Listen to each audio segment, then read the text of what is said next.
मंच पर उपस्थित भारत सरकार में यूथ अफेयर्स और स्पोर्ट्स को जिन्होंने एक नया चेहरा दिया, ऐसे हम सभी के चहेते कर्नल राज्यवर्धन राठौड़ जी,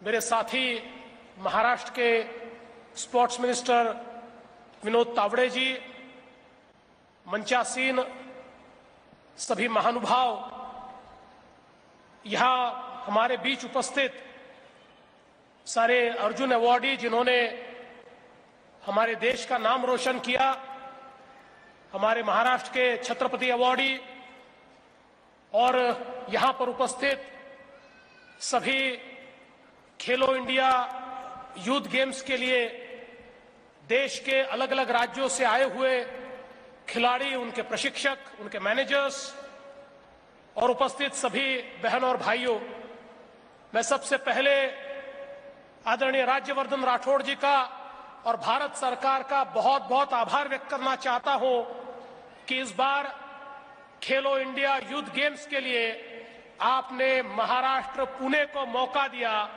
और ये आज खेल यहां पर संपन्न हो रहे हैं।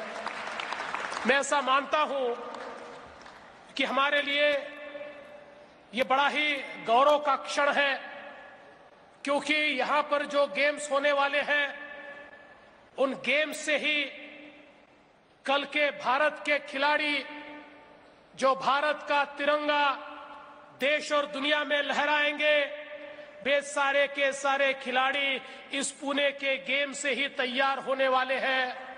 और इसलिए हम लोगों ने भी इसके आयोजन में बहुत मेहनत की है। मैं आप सभी का स्वागत करते हुए ये निवेदन करना चाहूंगा कि कहीं कोई कमी रह जाए तो हमें माफ करें, हम उसको सुधारने की कोशिश करेंगे। लेकिन मैं ये मानता हूं हमारे जो खिलाड़ी होते हैं वो तो जिस प्रकार का माहौल मिल जाए, बस खेलने को मिल जाए तो वो खेलते ही है। और इसलिए मुझे पूरा विश्वास है कि ये खेल और ये पूरा गेम यहां पर बहुत सफल होगा।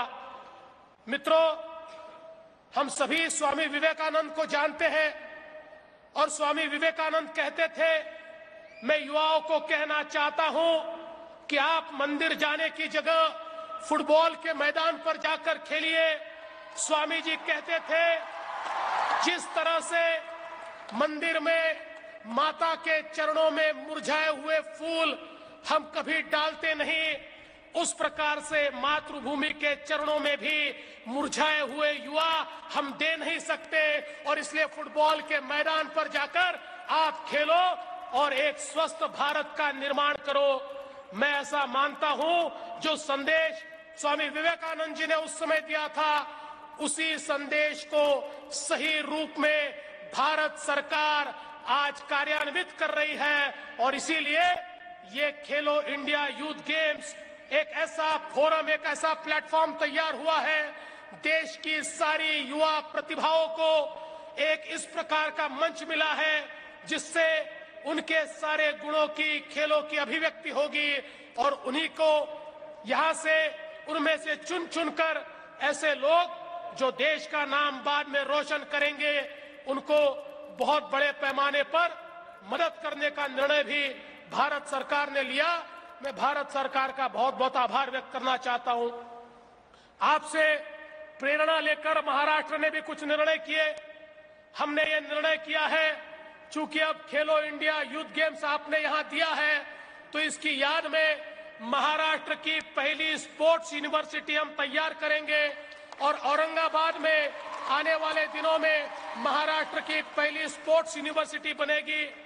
हमने दूसरा निर्णय ये भी लिया है, अभी तो हम जो हमारे खेल के छोटे छोटे स्टेडियम बनाने के लिए हमारे तहसील लेवल पर 1 करोड़ रुपया देते थे, अब 5 करोड़ रुपया देंगे।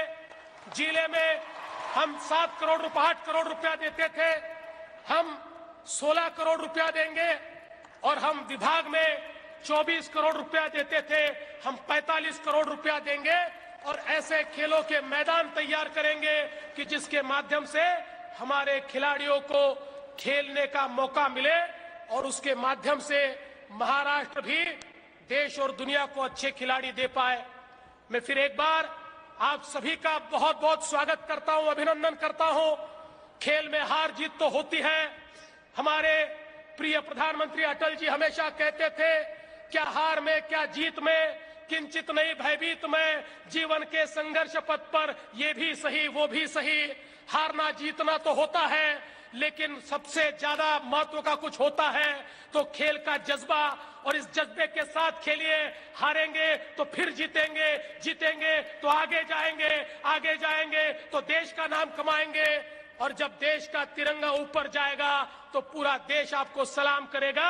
उस एक मंशा के साथ हमारे साले खिलाड़ी यहां पर खेले, इतना ही सबसे निवेदन करता हूं, सभी का स्वागत करता हूं और अपने शब्दों को विराम देता हूं। जय हिंद, जय महाराष्ट्र, जय भारत।